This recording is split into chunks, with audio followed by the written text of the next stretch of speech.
Thank you, Mr. Chairman. It's late. It's almost 10 o'clock. I don't know. I think we've been at this for about 10 hours, and it's been a long day. We had a 22-vote series. Not complaining, just explaining why we're all a little bit haggard. But I tell you what, it's the issue that's really got us worn out. And I just genuinely wanted to ask a question of my colleagues here, because both of you are here in good faith, and I respect you as individuals. And I wanted to ask you a question of what my constituents asked me. Could the Democrats in charge, and certainly Democrats here with jurisdiction over the border, could they really be in favor of an open border? And I'm asking you honestly and in good faith. Can I ask, Mr. Chairman, you're from New York. Thanks to New York City's council, beginning January 9th, 2023, more than 800,000 non-citizens will be eligible to vote in municipal elections in New York. Do you agree with that policy? No, non-citizens will not be eligible to vote in New York.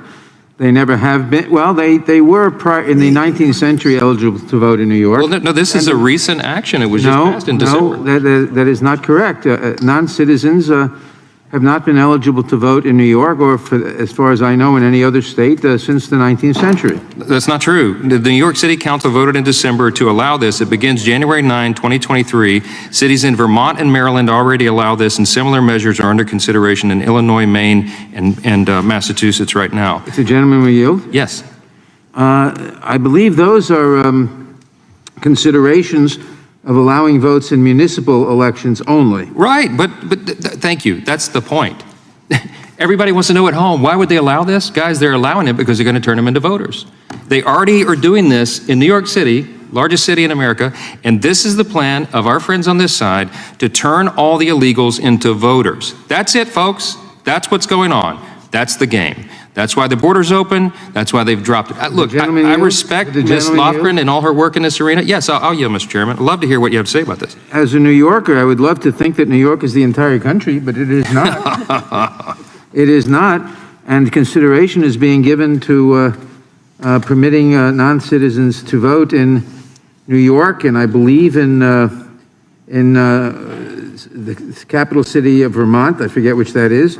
But as much as I'd like to believe it, New York and Vermont are not the entire country. But, Mr. Chairman, that's the whole point. This is what's going on, folks, at home. If you're trying to figure this out, if you're scratching your heads, you're seeing the video, you see droves of people, 2.4 million people coming over the border illegally, the president allowing, the Democrats in charge of Congress are allowing it. The deal is they're going to turn them into voters. You just heard it. They don't have any problem with that. They celebrate it. Here's the deal. We have a problem with it. The Constitution has a problem with it. American elections should be decided by American citizens. That's it.